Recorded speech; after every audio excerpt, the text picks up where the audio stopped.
Imagine se no mundo em que vivemos tudo fosse explicado por histórias, como aquelas conhecidas como mito. Como chegamos até aqui, como tudo começou, por que nos sentimos como nos sentimos. Todos os mitos que conhecemos explicavam as coisas que até então ninguém havia se atrevido a questionar. Esses mitos não eram apenas histórias fantásticas, eles tinham um propósito, que era o de explicar o mundo. O problema é que eles não forneciam explicações lógicas.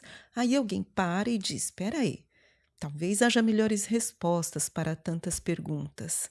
Um grupo de pessoas passa a trocar ideias, começando com as observações e o encantamento com a natureza, para esclarecer essas questões de forma lógica.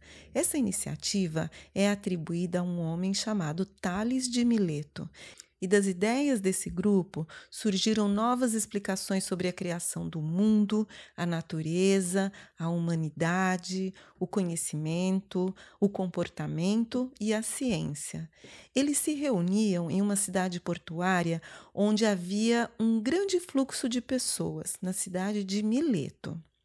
Então, a filosofia surge tanto da curiosidade das pessoas, do ser humano, quanto do espanto com a observação e do encantamento com a natureza, mas especialmente da rejeição do mito como única explicação.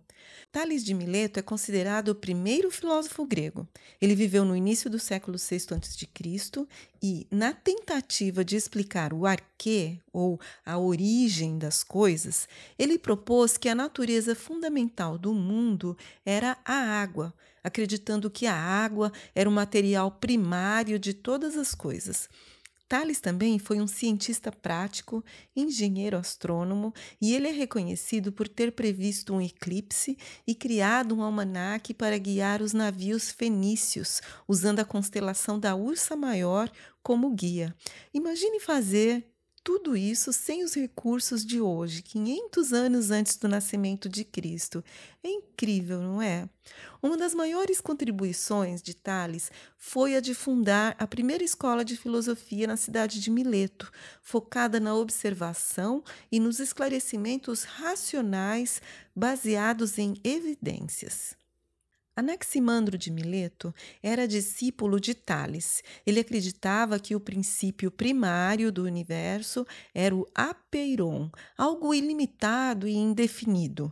Para ele, a arquê não era água e nenhum outro elemento da natureza, mas algo eterno e infinito que podia ser diferentes coisas.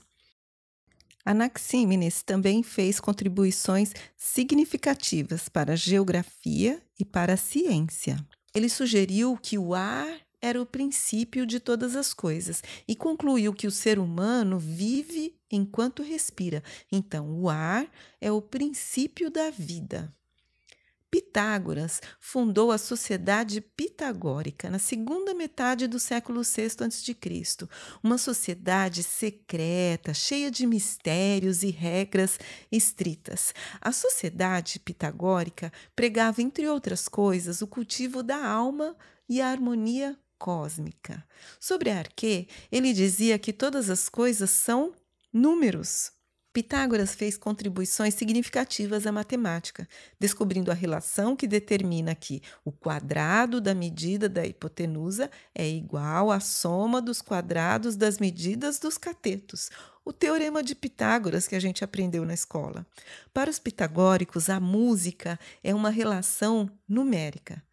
Heráclito é o filósofo do movimento constante. Você provavelmente já ouviu uma das suas mais famosas frases, que é de que não se pode entrar no mesmo rio duas vezes, pois nem a pessoa nem o rio serão os mesmos.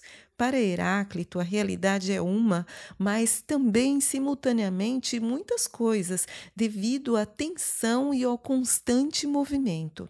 Para ele, os fundamentos do universo são o fogo, que representa desejo, abundância, tensão, e o conflito que gera a mudança. Então, o mundo está em constante fluxo.